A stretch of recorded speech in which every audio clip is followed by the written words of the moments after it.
¿Cómo está el ex asambleísta Jorge Peñafiel? ¿Cómo está, asambleísta? Qué gusto saludarlo. Yo por lo general me refiero siempre a los cargos como hacen en la IONI, que se refieren a las personas, pues le voy a decir asambleísta. ¿Cómo está, asambleísta Jorge Peñafiel? Qué gusto estar con usted. Cuéntenos un poco cómo ve la nueva asamblea, cómo ve las nuevas conformaciones, qué conclusiones se pueden obtener de aquí y cuáles son los riesgos que se están corriendo en este momento en el país, porque ya vimos cómo una asamblea en algún momento la manejó un gobierno y preocupa mucho que se vaya de las manos. Yo creo que es algo refrescante tener a un tipo como Olsen, creo que es refrescante ver una asamblea diferente, no manejada ni cooptada por determinados grupos pequeños de poderes, pero la opinión suya es válida e interesante para el programa y nos aporta bastante. Cuéntenos un poco. Querido Eduardo, muy buenas tardes, un gusto saludarte, un gusto saludar a toda la gente en cabina, un gusto saludar a toda esa linda audiencia de la radio I-99. A ver, varias cosas, varias reflexiones que me produce esta nueva Asamblea Nacional. Lo primero es que finalmente dentro de la Asamblea Nacional la fuerza mayoritaria ya no le corresponde al correísmo. Es decir, después de casi 15 años, o yo hablaría incluso un poco más, desde que se infiltró ya el poder del correísmo en el Ejecutivo y en el Legislativo, tenemos una asamblea en donde el correísmo no es la primera minoría, ni tampoco una mayoría por sí mismo. Y lo cual ya en principio nos da una esperanza de que algún nivel de cambio debería haber en torno al manejo de la Asamblea Nacional y de los proyectos de ley que ejecute, ¿no? Y segunda reflexión, creo que es importante mencionar que la mayoría, en cambio, contemplada por parte del oficialismo dentro de la Asamblea, no es una mayoría totalmente sólida, sino que aparentemente va a ser mayorías conformadas coyunturalmente. Y eso también genera un riesgo en torno al manejo de la Asamblea, en torno a la voz cantante que tenga el legislativo y finalmente las resoluciones que emita, porque también vamos a tener que evidenciar eso en el momento en que ya se vayan dando las resoluciones y las iniciativas. Por lo pronto, esperanza, me parece que es una buena asamblea. El señor Olsen ha sido elegido ya con más de los votos necesarios, pocos, pero finalmente más de los votos necesarios, y creo que tiene la legitimidad completa para poder impulsar una agenda del Ejecutivo y que finalmente se pueda desarrollar ya en la sociedad ecuatoriana.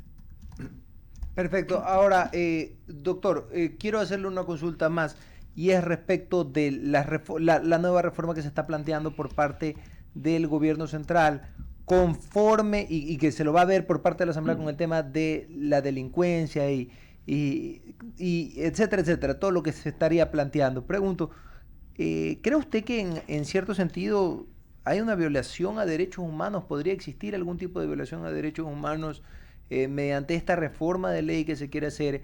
¿Qué debería de hacer? Sobre todo en el tema de la consulta a la ciudadanía, porque yo creo que esto aquí es un poco delicado. Ya metértela a la gente a la casa, creo que, aun cuando, como le digo, creo que necesitamos mano duras contra la delincuencia. ¿Cree usted que podría haber alguna otra alternativa? O de parte de la misma ciudadanía hacia la Asamblea, cuéntenos un poco.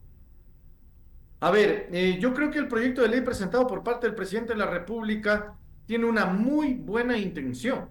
Es decir, en principio es absolutamente legítimo la intención del presidente de la República de presentar un proyecto de ley que combata a las mafias de verdad.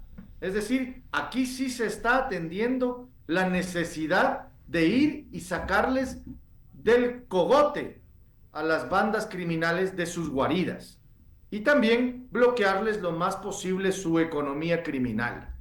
Sin duda alguna la intención es positiva, sin duda alguna esta es una ley que el país necesita para atender el tema de la emergencia en seguridad, pero sí tiene un problema gigante, un problema que es medular y que también tiene que ser atendido por parte de la asamblea, de la comisión que le corresponde y eventualmente atendido por la Corte Constitucional.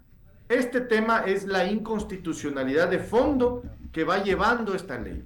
Esta inconstitucionalidad que tiene que la comisión morigerar, mejorar o en general darle una viabilidad lógica y coherente, va a tener que ser parte del tratamiento igualmente. Y que yo esperaría que así sea, porque una ley importante para combatir contra el crimen organizado no debería quedarse dentro de los entretelones de la Asamblea Nacional y peor aún ser objeto de una demanda de inconstitucionalidad.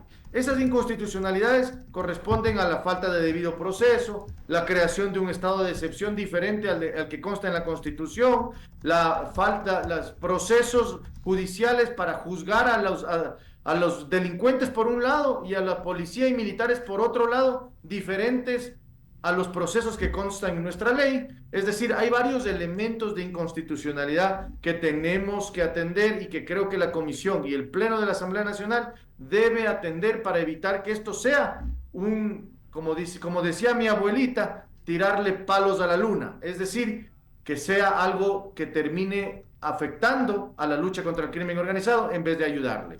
Perfecto. Leonidas Castro. Gracias. Ex asambleísta, ¿cómo está? Escuchaba de algunas voces de algunos constitucionalistas, obviamente, que hay muchos cuestionamientos en la parte de supuestamente que no es constitucional, algunos puntos de la ley que se ha propuesto. Plantean incluso que mejor sería retirarle y volver a enviar un nuevo proyecto para que se viabilice, se canalice, realmente no se quede en el camino, porque puede ser aprobada la ley, pero finalmente la Corte Constitucional podría darle un revés al momento que alguien, cualquier persona presente un recurso de amparo y sencillamente mande todo al traste. Yo creo que puede ser cualquiera de las dos vías. La una vía es la que la comisión y el pleno hagan las observaciones, morigeren y cambien los términos y las dinámicas inconstitucionales dentro de la ley, o que bien sea retirada y presentada una nueva. Pero sí es verdad que tiene ciertos elementos complejos y que pueden reñir contra la Constitución. Cualquiera de las dos vías son viables. Yo creo que en principio me iría porque la Comisión y el propio Pleno de la Asamblea Nacional arreglen los temas de la inconstitucionalidad y así darle viabilidad, antes que volver a presentar una nueva en donde volvemos a cero sin ningún tipo de avance. Ahora, esto también pasa por la intención y la voluntad política que tengan los asambleístas. Ya sabemos que la intención y la voluntad política del presidente es darle viabilidad a este tipo de leyes fuertes, complicadas, pero necesarias. Y ahora hay que ver qué tipo de voluntad política tienen los asambleístas, sobre todo si llegan a obtener la mayoría, que hasta este momento lo veo bastante complicado, porque la mayoría en la Asamblea Nacional en este momento estaría en juego por las inconstitucionalidades de la propia ley. Entonces, podríamos usar el espacio de la comisión para que la comisión haga los arreglos correspondientes, se envíe una ley mejorada en donde no consten las inconstitucionalidades, y creo que allí sí podría tener la mayoría el presidente de la República y aprobar la ley que, repito, la considero necesaria para el país. Para algunos juristas, el tema de insistir con estos estados de excepción a propósito de este conflicto interno armado es lo que siempre le ha dicho la Corte al presidente, que ya no debe continuar con ese tema porque no lo considera que existe. Es decir, ahí hay un digamos que una primera barrera para seguir adelante con este tratamiento que entiendo es uno de los fondos de continuar con los estados de excepción para el pueda hacer el trabajo del bloque de seguridad, de ingresar a los domicilios, seguir haciendo lo que está haciendo hasta ahora en los estados de excepción. A ver, lo que pasa es que en esta ley, querido Leonidas, existe la creación de un nuevo estado de excepción diferente al que consta en la Constitución. En la Constitución consta el estado de excepción ordinario, digamos, por darle un nombre, mientras que esta ley crearía un nuevo estado de excepción que sería exclusivamente para el conflicto armado interno. Y esa es una consideración constitucional que no está en la Constitución. Por tanto, ese es un elemento de inconstitucionalidad. Ahora, ¿qué creo yo que sí tiene que haber? Tiene que haber el fortalecimiento del ánimo de las Fuerzas Armadas y de la Policía Nacional para atender estas emergencias, ir a los lugares donde están los delincuentes, sacarlos de las guaridas y llevarlos a la cárcel. Pero eso, repito, es parte ya de la dinámica del arreglo que tiene que hacer la Asamblea dentro de esta ley. Yo vuelvo y repito, creo que la ley es necesaria, pero sí tenemos que arreglar las inconstitucionalidades, porque si no se arreglan, va a ser peor al final del camino, porque no va a generar los cambios que se requieren, y además, una vez declarada inconstitucional, todos los actos que se hayan cometido en base a la ley pudieran ser sentenciados o al menos juzgados en la opinión pública como actos fuera de la ley. A mí no me gusta ese tipo de interpretaciones. Yo creo que podemos arreglarlo dentro de la comisión, dentro del Pleno de la Asamblea Nacional y sacar una ley positiva que sin duda alguna, fuerte, con el mismo mensaje, apoyando a las bandas, a los militares, a las Fuerzas Armadas y también haciéndoles temer al crimen organizado, que ese también es uno de los objetivos. Habrá que ver qué ocurre en la comisión. Alberto Quintana tiene más inquietudes. Algo muy breve, ¿cómo le va, Jorge? Y claro, debe entenderse aquello, ¿no? De atacar de forma contundente al brazo financiero, ¿no? Ese músculo, como llaman los entendidos en la materia, ese músculo financiero de las organizaciones criminales. Algo importante que de pronto debe ir acompañado del otro, la articulación entre los diferentes estamentos del Estado. Parece que hay un divorcio, parece que no hay esa concatenación, no esa articulación, por ejemplo, con los gobiernos locales, los municipios andan disparados por su lado, no hay pues el cruce de información con UAFE, con el Servicio de Rentas Internas, por ejemplo, no se trabaja con inteligencia artificial, y ese es otro aspecto que hay que trabajarlo también, ¿no? A ver, sí, querido Alberto, igual muy buenas noches contigo. Yo te puedo decir que en mi opinión y de mi experiencia, cuando hay muchas personas involucradas dentro de un proceso confidencial, en donde tenga que ver la seguridad como elemento fundamental, como bien superior a proteger, es mejor que lo manejen centralizadamente a que se lo maneje descentralizadamente. Pero ahí viene el problema de las competencias. Pues. Es que ahí llegamos a un gravísimo problema. Los gobiernos locales manejan pues el ordenamiento territorial, manejan, por ejemplo, el tema de los registros de la propiedad. Si no tenemos esa información, ahí nos quedamos. Y entonces a veces sí hay que tener una fortaleza, concordando en que a veces sí es un problema que se fuga la información, ¿no? Claro, lo que pasa es que en materia de seguridad, usted cuenta a 2 personas y esa información termina siendo comidilla de mucha gente. Entonces, es mejor evitar filtraciones, problemas. Yo pensaría que debería crearse un sistema de combate al crimen organizado en donde se incluya la información que manejan los GATS, pero que la estrategia, el manejo centralizado de la seguridad y el comando de la guerra, porque al final del camino estamos en guerra, sea solamente de un ente que debería ser el bloque de seguridad. De otra manera, podría ser incluso peor, porque las bandas criminales se adelantan a la información y evidentemente se protegen, ¿no? Perfecto. Michelle Maffei, para concluir. Exasambleísta, yo quisiera, muchas gracias por estar con nosotros, y yo quisiera hacer una pregunta muy puntual, y en especial con el know-how que tú tienes en la asamblea anterior. ¿Qué tan fuerte tú crees que va a estar básicamente ADN con estos nexos que está teniendo con Pachacutic? Porque evidentemente Pachacutic, y eso no lo hemos visto simplemente con Daniel Noboa, sino con presidentes anteriores, básicamente Pachacutic les da la vuelta a quien sea si alguien les ofrece algo mejor, lamentablemente. Entonces, ¿qué tan seguro el gobierno actual tiene a la asamblea? No la tiene segura, y a cada rato siempre hablan de un pacto entre asambleístas, y los pactos, de verdad, eso no funciona. En el Ecuador no hay pacto para nada. Si tengamos, creo, el descubrimiento de la cura del cáncer, lamentablemente. Bueno, lo que me dices es totalmente cierto, ¿no? O sea, al final del camino, las definiciones del legislativo y de las bancadas específicamente se resuelven el día de la votación, ¿no? No es que el acuerdo que se tomó 2 días antes va a servir para efectos de asegurar los votos en la votación del día.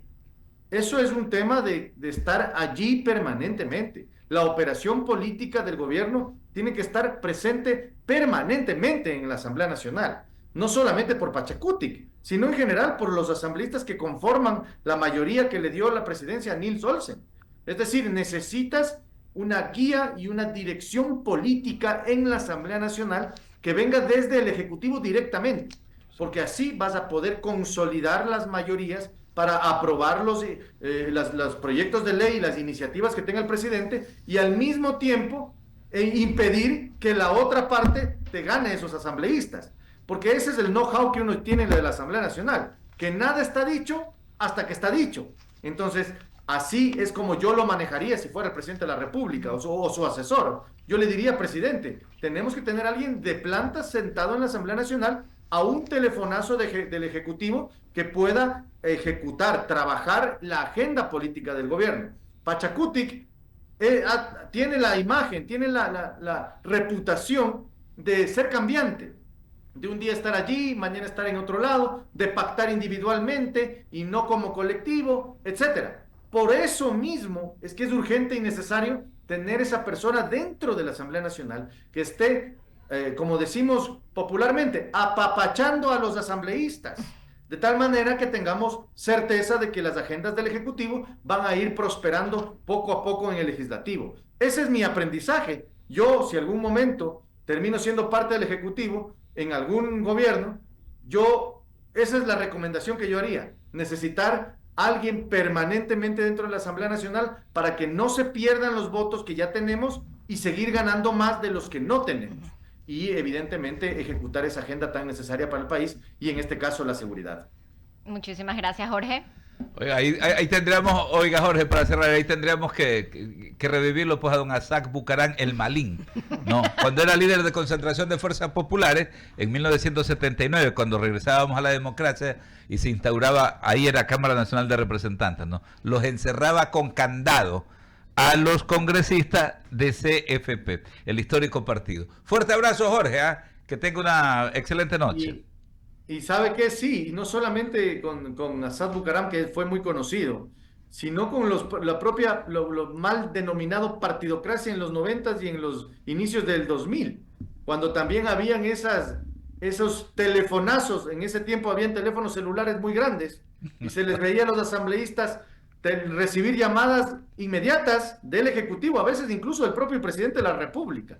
Entonces, yo creo que es necesario, para efectos de temas tan delicados como la seguridad, el empleo, la salud de los ecuatorianos, asegurar que las agendas se cumplan, se hagan y los acuerdos igualmente tengan la viabilidad real, ¿no? Igualmente, muchas gracias a todos y que tengan una muy linda noche para todos. Ex congresista Igualmente. Jorge Peñafiel, amigo de esta casa también, Eduardo. Sí, interesante lo que menciona. La verdad es que, como le digo, recién tiene